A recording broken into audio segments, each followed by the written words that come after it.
in here today. Really? Can you do your Latin dance moves?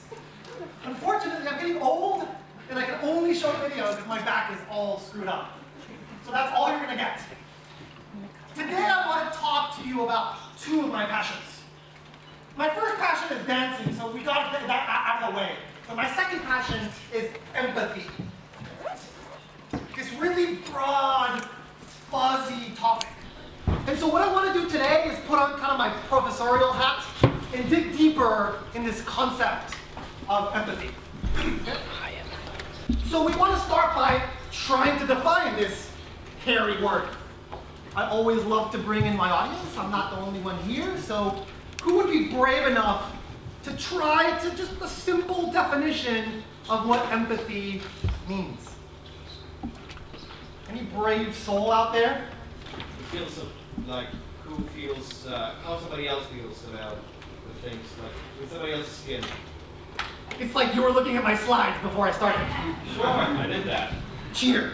That's exactly right. It's about feeling what other people feel. Right? And I love to say this concept, what he also said, is getting into the skin and into the shoes of another human being. Feel somebody else pain in the ass. Exactly. Yes. So, empathy can be interpreted in many different ways, unfortunately. So I'm going to tell you a quick story of what we mean by empathy in design thinking.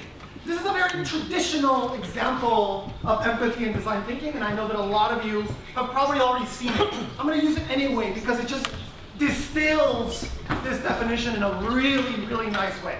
So please raise your hand if you've been actually inside of one of these machines before. Yeah, a lot of you. So what's the experience like? Not fun.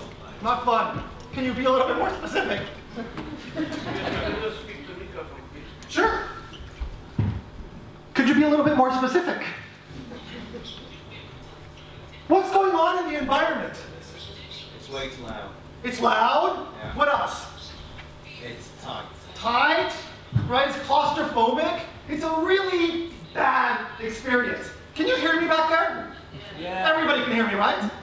I'm not going to use my microphone because I use a lot of my hands. I apologize. Excuse me, translators don't hear you, so please. Oh, okay. I will use the microphone then. I can use this hand if I need to. So, this experience is a terrible one. Just imagine what this experience is like for a 5-year-old child. It's terrible. The little girl walks into this place, she sees the machine, and she starts to get all scared. She's running around the whole place. The doctor is chasing the little girl, right? The parents are stressed out. It's so terrible that many times in the US, they have to sedate the child, right? They knock the child out. And that way, they can put the child into the machine and go through the procedure. And so during this process, design thinkers came in and they said, how can we fix this problem? Right? How can we improve it from an empathic perspective? And so the first thing the engineers and the designers of this machine that came from General Electric did is they asked the doctors, have you empathized with your users? The doctors were kind of like, what do you mean? Yeah, have you talked to your users? And the doctors are like, why would we talk to a 4 or 5-year-old girl? Like, what are we going to learn from that? Right? And the designers and the engineers said, well, there's a lot to learn, and why don't you come on over and we'll learn together? And so they went out into the world and they started to interact with a lot of young children. And they went to places where young children hang out, like kindergartens and playgrounds. Right? And during their exploration, during their empathy process, they came across this particular playground. And this was incredibly popular. There were kids all over the place, jumping up and down. There was a queue to get on it. Right? And during that moment, they started to look at each other, the designers, and there was this moment of epiphany. They were like, okay. And they went back to their studio, and this is what they developed. Right? It's a very simple solution. It's a very empathic, simple solution. Right? The little kid walks in this time around, and she's like, oh, look, it's a pirate ship. Right? And then the doctor tells her, hey, Sally, you need to go into that pirate ship.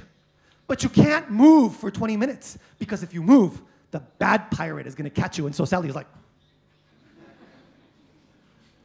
right? And the parents are thrilled because there's no need for sedation. The doctors are thrilled because they can do their job infinitely better, right? All in all, everybody's happy. General Electric sells more machines, right? But it all started with that particular human connection, right?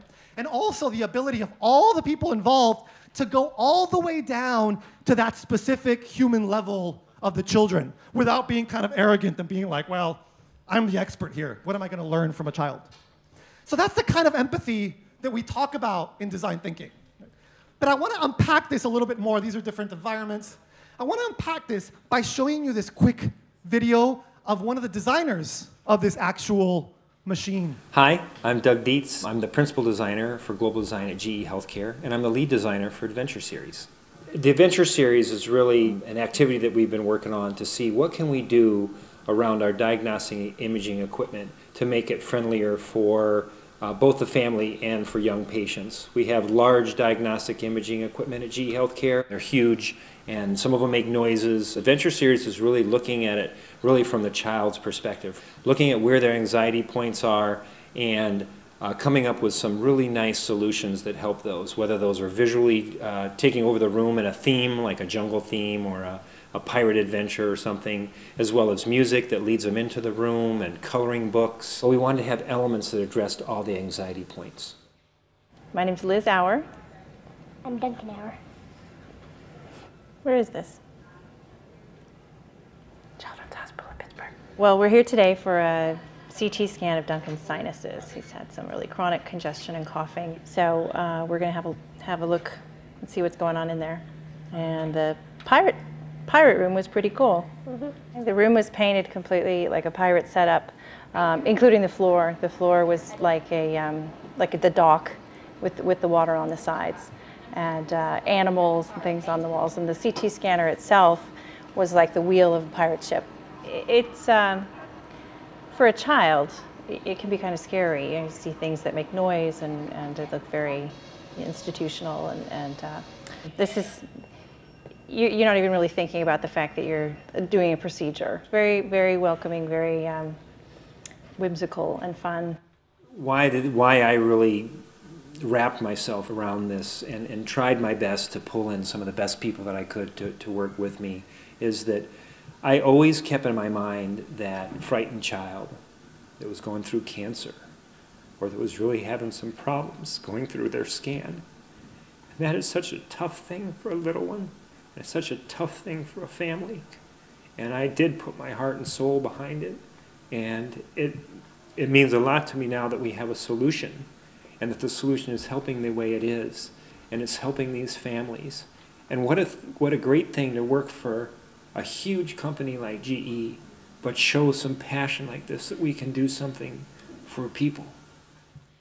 So the first time I saw this video, I just found it so strange that this guy literally started to cry at the end of the interview. Right? I thought it was unprofessional, and I just cringed. I found it very weird, and so I decided not to use this video for a really long time until quite recently I scratched my head and I remembered this video, and I was like, there's something really interesting there.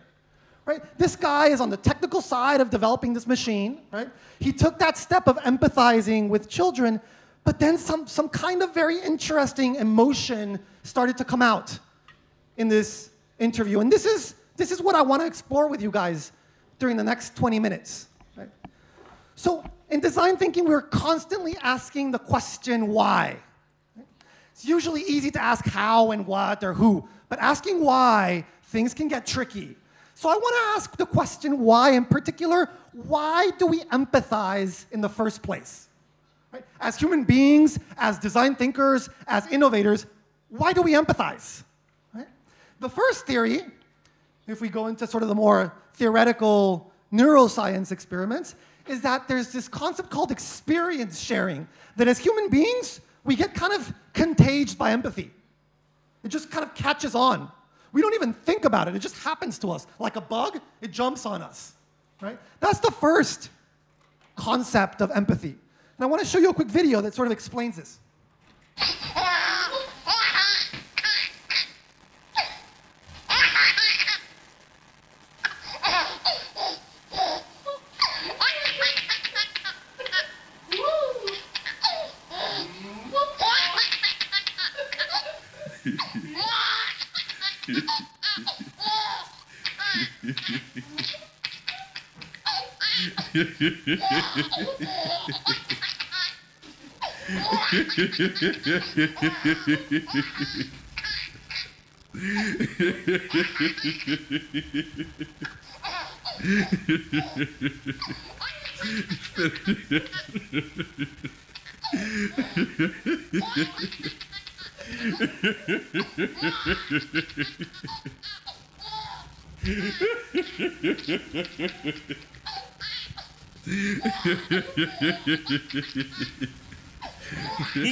I would love to show you the entire video. It's hilarious. And it's strange, right? Because you know that I'm kind of provoking you, right? But we're still laughing about it. I've seen this video probably 100 times, and I'm still giggling about it, right?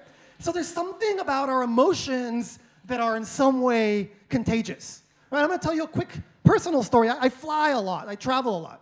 And so when I'm in planes, I've gotten very used to turbulence. In Norway, there's some really bad weather. I'm fine with it. Unfortunately, one day, I walked into the plane and I sat down like I usually do.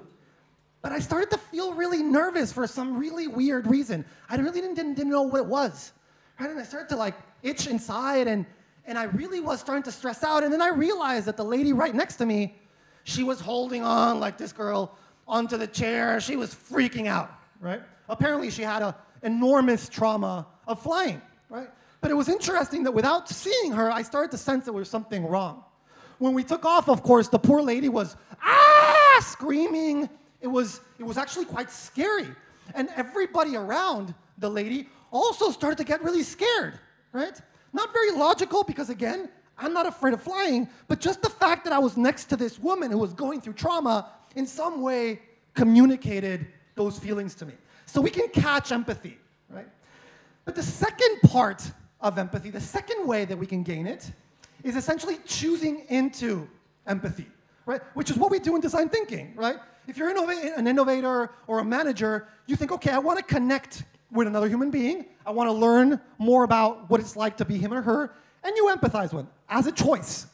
So I want to take you through some really interesting social psychology experiments that defines this choice. So there's a lot of little children that are brought one by one into a room, and there's a doctor sitting in front of them. And on the table, there's a little bowl with broccoli and a little bowl with these crackers, right? These fish crackers. They're salty and really nice, right? And so the doctor takes the broccoli and she puts it up to her mouth and she's like, I love broccoli, right? And the kid's kind of like, that's really weird. Why does she love broccoli? That's disgusting, right? And then she puts the broccoli down and she picks up the crackers and she takes the crackers and she smells them and she's like, that's so nasty. The kid's like, what the hell is wrong with this person, right? But then the doctor asks the child, hey, can you give me one? Either the broccoli or the crackers, right? And so first they brought in 14-month-olds, right? What do you think the 14-month-old gave the doctor? Do you think the little kid gave the doctor broccoli or crackers? Broccoli. Raise your hand if you think it's broccoli. Oh, wow, that's a lot. So it turns out that at 14 months, the baby's still not able to determine this empathy connection. The baby still thinks, I like the crackers. I don't know what's wrong with her. I'm going to give her the crackers, right? Something changes, though, and this is where things start to get really interesting. When the child turns 18 months, then it snaps. It clicks inside of the head of this little child that the other person feels differently, and I need to empathize with that person. And 69% ended up giving the doctor the broccoli, right? And so I'm going to show you this quick video of her doing it. Oh, yuck! I tasted the crackers. I don't like crackers. Ooh. Broccoli. I like broccoli. She clearly prefers the broccoli. To see if the child understands what she prefers, Dr. Gopnik puts out her hand and asks, Could you give me some? You give me what I like. But And what we discovered was that 18-month-olds would give me the broccoli if I acted as if I liked the broccoli. So the next question is, so do we naturally choose to empathize? Right? Is this like a natural human trait that once we're old enough to understand other people's needs and wants, do we immediately respond with very strong, robust empathy? That's an interesting question that I've always asked myself. Right? So here's another experiment. In a hospital in Jerusalem, they brought in 100 doctors, and they gave them multiple CT scans to analyze. I think it was like 80 or 90 CT scans, right? And they asked the doctors to come up with a diagnosis, right, of the patient. So if the patient, for example, had cancer, they would say this patient has advanced cancer. If the patient was healthy, this patient was healthy. And they went through all of these 80 patients, right? Along with the CT scan, however, there was a picture of each patient, right? Hopefully they're prettier than this guy. But the idea is that they would reflect on patient, face, human being, and the CT scan, right? This experiment was over, they left, and then in 3 months, they asked them to come back, right? And they asked the same doctors to go through the same CT scans and do another diagnosis, right? And the question was, are they going to get better or worse? And these were the results. Half of the doctors improved by 53%, right? So their diagnosis got better. However, half of the doctors, they decreased by 28% their accuracy. So their actual diagnosis got worse the second time around. What do you think was the difference between one and the other? What happened here? Exactly. So in the first case, the doctors saw the face again. And then somehow the mind did some kind of connection, some kind of recollection. Maybe they also cared a little bit more because they were identifying a human being which they had already diagnosed 3 months earlier. But the other half, they didn't get a picture, right? And their diagnosis dropped. So there seems to be something about the way that our mind works that we connect with other human beings, and that helps us analyze and go through heavy mental lifting. The reports were also much longer, right, which shows that doctors cared more as soon as they had a little bit more of a human sense to the diagnosis. The patient went from being a picture, a weird scan, to a scan with a picture of a human being, right? And that changed things. So I want to ask you guys, I always love to ask this question. It always gets really intense, the debate. Who do you think is better at empathizing? Women or men? Of course, the women always shout, women! So raise your hand if you think that women are better at empathizing. Okay, so there's some brave guys out there that are choosing into the women. Yeah, I would choose into the women too.